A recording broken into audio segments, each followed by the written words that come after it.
മധ്യവടക്കൻ കേരളത്തിൽ ശക്തമായ മഴയ്ക്ക് സാധ്യത. 9 ജില്ലകളിൽ ഇന്ന് യെല്ലോ അലർട്ട്. മുന്നറിയിപ്പ് എറണാകുളം മുതൽ കാസർഗോഡ് വരെയുള്ള ജില്ലകളിൽ. കേരള, കർണാടക, ലക്ഷദ്വീപ് തീരങ്ങളിൽ മത്സ്യബന്ധനത്തിന് വിലക്ക്.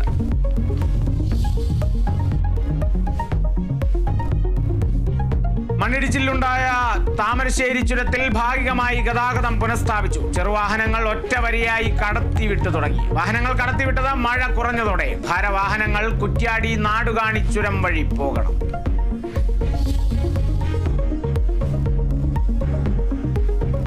പ്രധാനമന്ത്രി നരേന്ദ്രമോദി ജപ്പാനിൽ 15ാമത് ഇന്ത്യ ജപ്പാൻ വാർഷിക ഉച്ചകോടിയിൽ പങ്കെടുക്കും. ജപ്പാൻ പ്രധാനമന്ത്രിയുമായി കൂടിക്കാഴ്ച നടത്തും. സന്ദർശനം അമേരിക്കയുടെ തീരുവ വർധനവിനിടെ. നാളെ ചൈനയിലേക്ക് പോകും.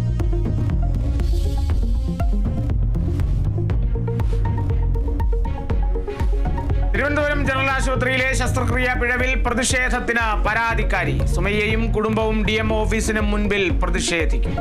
ശസ്ത്രക്രിയ നടത്തിയ ഡോക്ടർക്കെതിരെ നടപടി വേണമെന്ന് ആവശ്യം.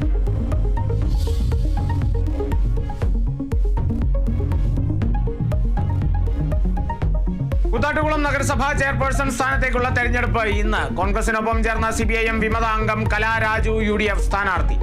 LDFന് നഗരസഭാ ഭരണം നഷ്ടമായത് കലാരാജു UDF അവിശ്വാസ പ്രമേയത്തെ പിന്തുണച്ചതോടെ.